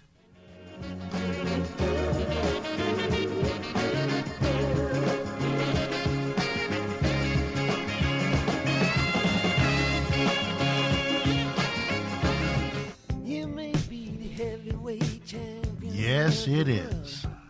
And right between the coasts, here in Texas, Mark Davis filling in for Larry. Glad you are here. 888-971-SAGE, 888-971-SAGE. On that Salem News Channel, you can get it at snc.tv or get the Salem News Channel app. I think that's just the best thing to do. And find us on Roku and so many other platforms. We're spreading like wildfire, and we really appreciate it. Salem Radio Network, of course, for all you radio listeners, as we're driving you home or helping you enjoy your evening, whatever we're doing. I'm just glad we're doing it together. The great Jennifer Horn is with you tomorrow, and Larry is back on Monday. So what will we make of our remaining 39 or so minutes? Telephone number again is 888-971-SAGE, some memorandum of understanding, putting our thumb on the pulse of racism in America, which we could do just about every day and see what we think about that. Speaking of that, obliquely, you know what's getting covered all over the place today? And I'm going to hit more of your calls, and then I'll have a thing or two to say about it. Today was the opening of here we go, the Obama Presidential Center. All right, every president gets a library, and that's lovely. And man, were they out in force. And Bill and Hillary Clinton were there, and George W. and Laura Bush were there, and the Trumps were not there. I don't think that invitation was going to get issued, which I understand. I think there's a little bit of tension there between those families. Oh, heavens to Betsy! I got a little bit of audio from that. If you, it's just a little bit. Just I don't begrudge anybody their presidential library, and it's not like Obama went off on Trump during his remarks, but he did have a lot to say about democracy. Got to have democracy. And obviously democracy is lovely. But the anytime a Democrat says democracy, it essentially means only people who vote for us. That the definition of a challenge to democracy, an existential threat to democracy, is refusing to swallow whole a flawed election that yielded a Joe Biden result in 2020, et cetera, et cetera, et cetera.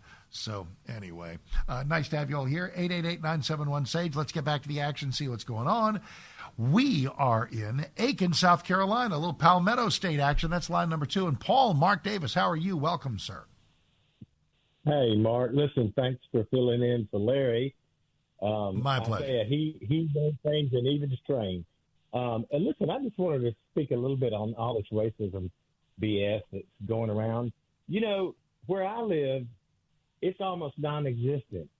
We all get along. We all speak to each other everywhere. And, you know, it's just, I'm blessed because what I see on TV and the commercials and all this stuff that they're doing in these larger cities, I'm just glad that I don't have to be a part of that or have to be around that. There's a reason why people are moving away from it. And it's funny, if there are people driving around or listening in some other part of the country, and they're saying, did a guy from South Carolina say he doesn't have a lot of racism in his state? Absolutely. I spent a lot of the mid-'80s in Memphis, and I judged a barbecue contest in Clarksdale, Mississippi. Well, I mean, listen, if it's the early '60s, you know, where we're doing freedom riders and folks are getting lynched. But this is just 20-some years later. I said, I think there's more racism in Boston than there is in Clarksdale, Mississippi. And it was just folks found a way to find harmony, and they did get along, and they weren't up at each other's grills, and there wasn't a lot of grievance, and there wasn't a lot of chips on the shoulder, and there were open hearts and open minds and open conversations about so many things. So that's fine testimony, man, fine testimony. Well, listen, I really appreciate it, and I just want to tell you, keep up the good work, and we're going to try to hold it down here in Aiken. Yeah, you go Gamecocks. You bet, man. Thank you very much. Appreciate it. That's Paul in Aiken, South Carolina. We are in city of my birth. We're in San Antonio, down the highway from where I am. And Bob, that's you on line 3. Mark Davis in for Larry. How you doing? Welcome. Hey, how you doing? Hey, Dave. Good. I support Trump. I'm a Gulf War veteran, and like my father, who was, thank you, in the military before me, we both had to be in the Mideast. And the one thing that I'm just amazed is, I agree with you. I think that this agreement, while I support Trump, could give the Iranians an advantage to do something. We don't know. But I don't put things beyond careful. That they would not try. No, indeed. Okay, careful. Here's what I have said. The dangers of dealing with Iran are real. Skepticism is appropriate. Where they need to be held to a really high bar. They need to meet a high behavioral expectation standard before any of these benefits befall them. I have some hope and a lot of prayers and a great wish for it to succeed. And I will tell you, I'm a little annoyed by the people who are crapping all over it. I think they've just got some other agenda going on. I don't know whether it's Trump hatred or their own egos. I don't get it. And that doesn't mean everybody has to love it or cheerlead it. No, not at all, not at all. Or be as optimistic as I am. But there's some people coming in so hot with this fire hose of weird objection. There's just something else going on there, man. There just is. Well, but here's what I would have to say, though. I mean, we were doing so well in that war that we started in March, and I felt we had them on the run. And, Douglas MacArthur said, there's no substitute for absolute victory.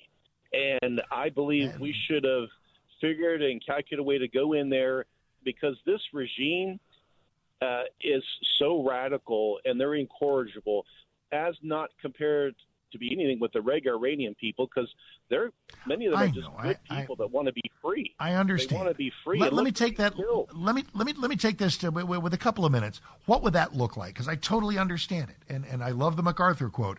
But the notion of total victory, and tell me, what would that have required us to do, and what would it have looked like? That would Describe require, it. Unfortunately, and I've got a son in the military. That's going to require boots on the ground, my friend. Yeah, and that should have been it would. You can't just go in there and think this is going to be a Maduro in pajamas, effort, or we're going to. No, I know, but maybe you can. You're right. Maybe you can craft a deal like this.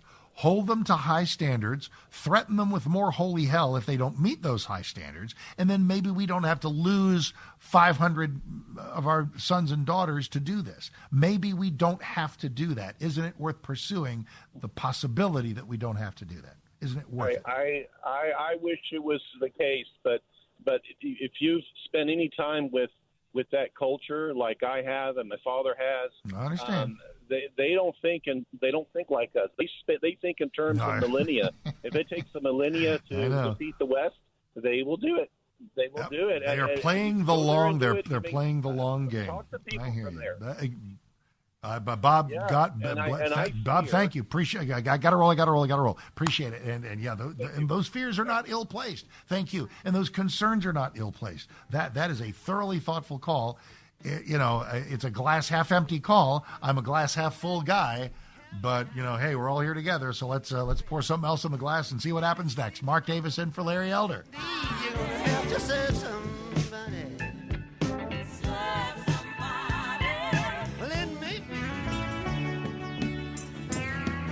The little games people play? Yeah, that's appropriate. That works.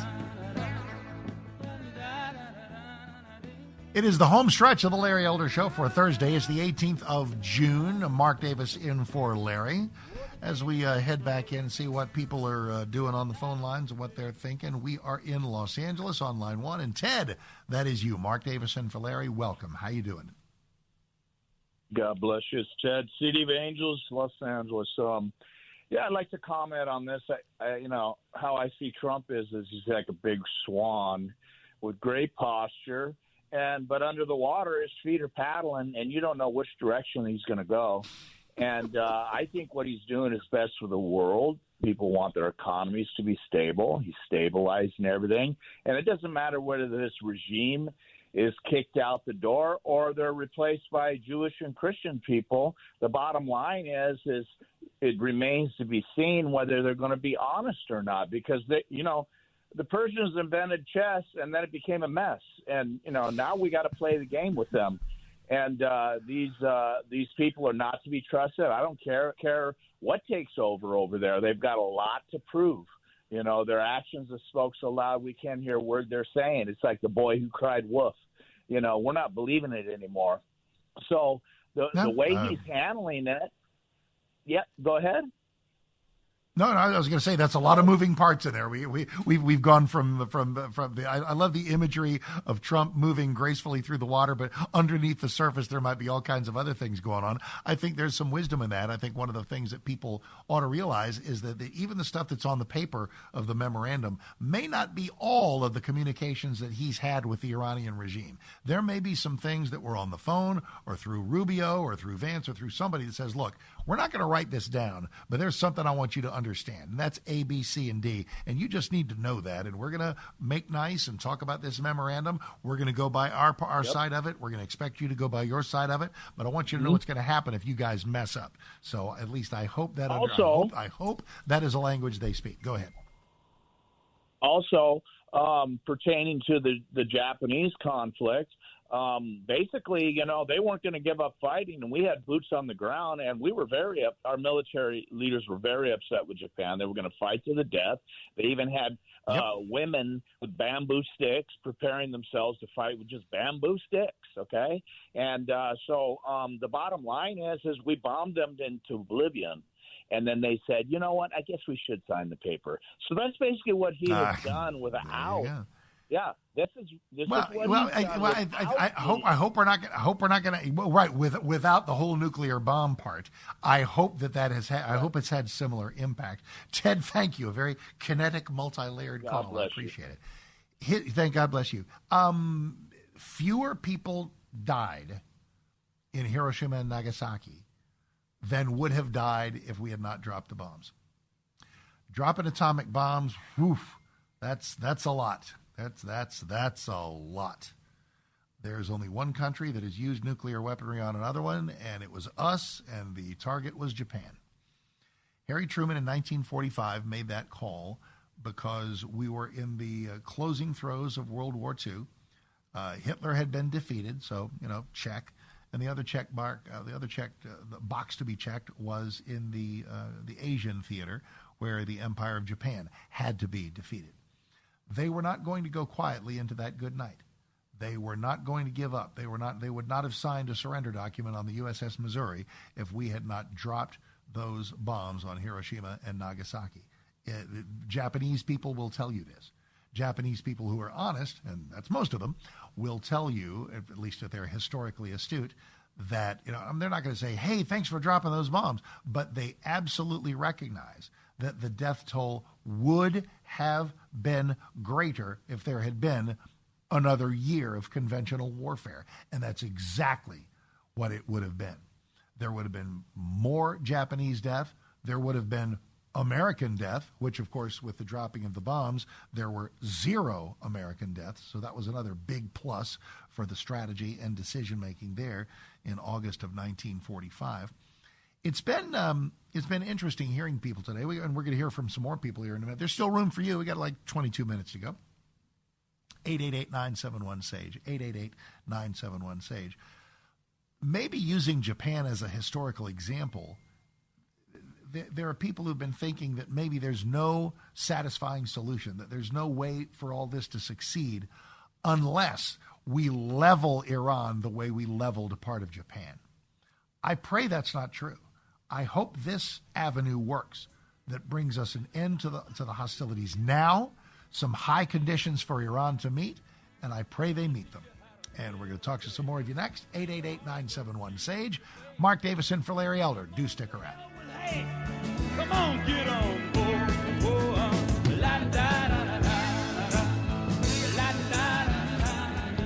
Be content with There's only a little bit of Thursday left. So what are we going to make of it, you and me? Mark Davison for Larry. Jennifer Horn is in tomorrow. 888-971-SAGE. You know the phone number. LarryElder.com. You know the website. By now you know how to get a hold of me in the world of X, the world of Twitter. That is at Mark Davis, M-A-R-K Davis. And let me give you one more thing in the podcast universe, like we don't have enough podcasts. But my buddy Mike Gallagher and I are doing something that's huge fun. Tomorrow we have a special Father's Day edition heading into Father's Day weekend for all the dads, talking about our dads, talking about being dads, which we both are. And you find that at M&M Extra.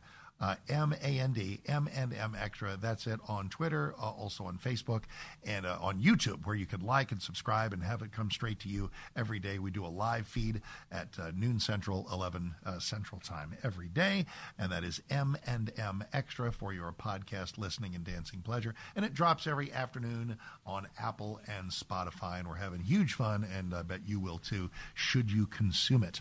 All right, let's see what we have to consume from the calling audience as we continue there. 888-971-SAGE, 888-971-7243. I've been going through tons of people. I'm so grateful, moving at a fast pace, a slow pace.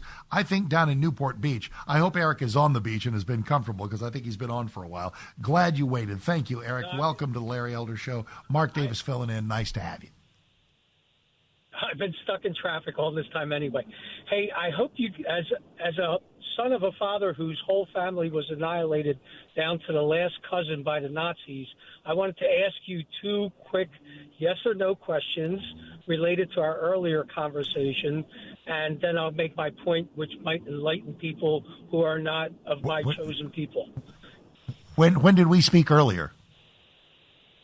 We spoke about the parachuting of machine guns, and you. No, but I mean on a previous time when I was doing this show or some other show or what? Earlier today.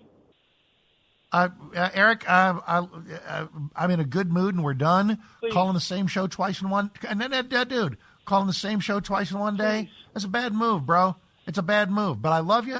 I'm fairly exhausted, so go for it. 60 seconds, all yours. Go. Okay, yes or no question. Do you think that a faction or people that would want to annihilate every inch of a country is genocidal? I'll cautiously go with yes. Do you think that people would consider that genocidal? Yeah, sure. You bet. That is a genocidal attitude to have, yes. Okay, and second question, do you believe that nowadays that people hear this genocidal things that Israel is doing to people being untrue, but being heard by people could maybe make them anti-Semitic, which is risen in our country?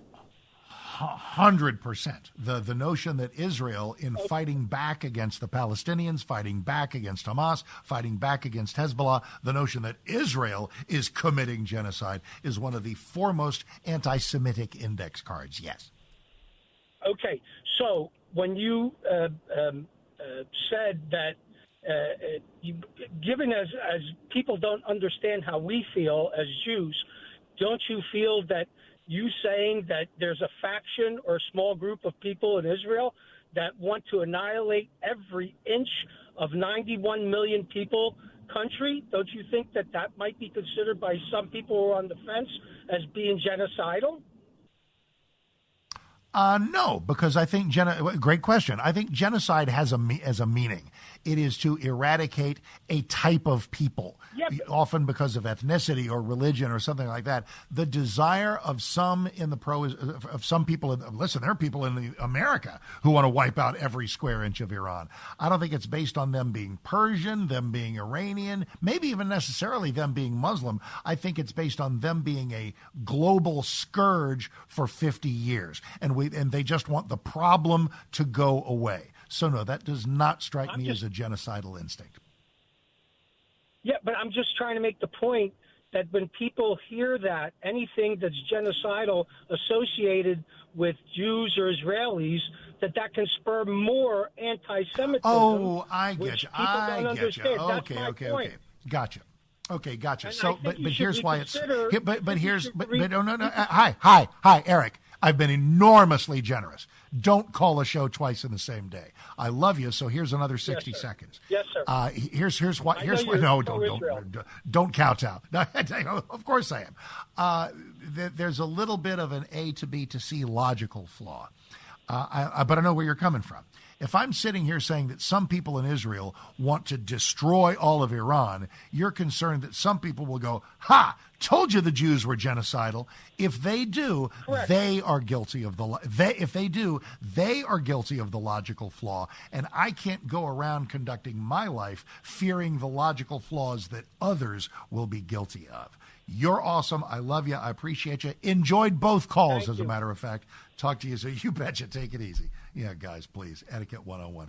All righty, we are, let's go up the road into Los Angeles proper. Line 2, Rick. Mark Davis, how you doing? Welcome. How many times have you called the show today? Nah, kidding. What are you doing? This is my first. Just making sure. Yeah.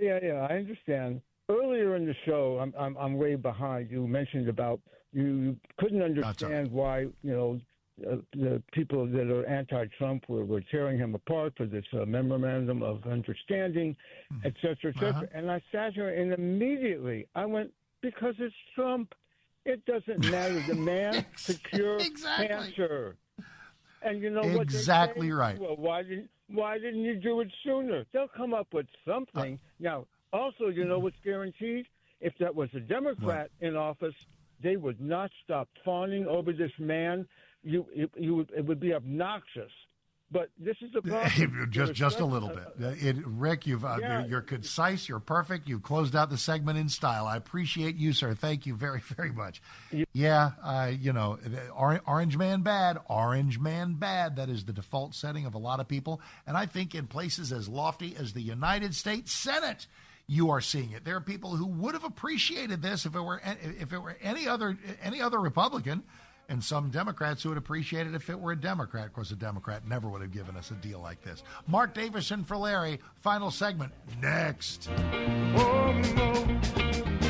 Don't break your heart around. She take my blues away. Brooks and Dunn did a fine cover of this, but that's B.W. Stevenson, doggone it, the original, the OG of My Maria. All righty, Mark Davis in for Larry Elder, 888-971-SAGE. Today has been a joy. Lots of people calling who think I'm wrong about everything, and that is just music to me. And I deeply appreciate it. The opportunity to interact with you folks has been just great. Agree, disagree. It's always fun. Follow me on Twitter at Mark Davis, M-A-R-K Davis. And to show you what kind of loving outreach I'm in the mood for, today was the opening day for the Obama Presidential Center. So keep the car on the road. It's only 40-some seconds. I've got some Barack. He's like a minute and a half, and I just don't care. Don't care about any of it, actually. But Michelle has had a kind of a rough ride for the last few days, especially at the UFC event. Oh, mama. So here's 40 seconds of Michelle at the opening of, it's cut number 6 at the Obama Presidential Center. Your former First Lady, here she is. Immigrants proving what it truly means to be a dreamer. These folks aren't Americans too. They are America. They are the beating heart of this country.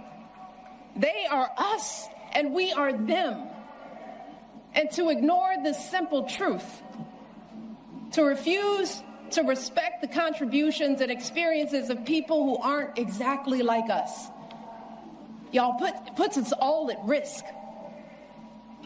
Failing to see the humanity in all people puts us all on a slippery slope. Who does that? Who puts us all at risk by refusing to recognize the humanity of all people? Who doesn't recognize the humanity of some of these folks? Some of the is this a good day to be talking about the Dreamers when one of them was the mastermind behind the UFC terror plot?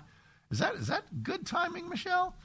Anyway, all right. They get a presidential center, too. If you want to go, go. It's in Chicago. It's a free country for the moment.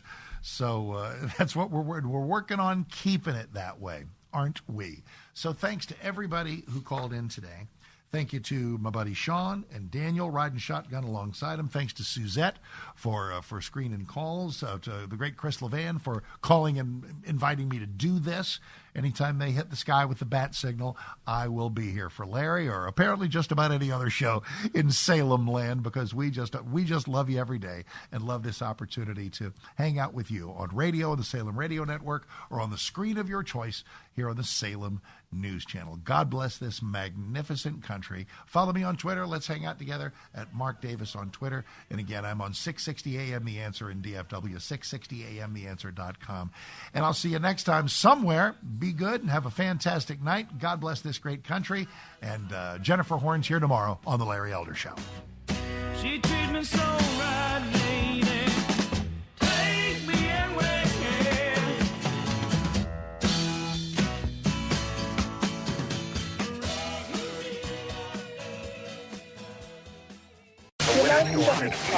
When the world is just too much, turn it off and turn on positive, encouraging K-Love. I'm gonna praise. World off. K-Love on. K-Love is sunshine for my soul. I love K-Love. Listen now on your radio, online, or on the free K-Love app. K-Love makes me feel so good. Positive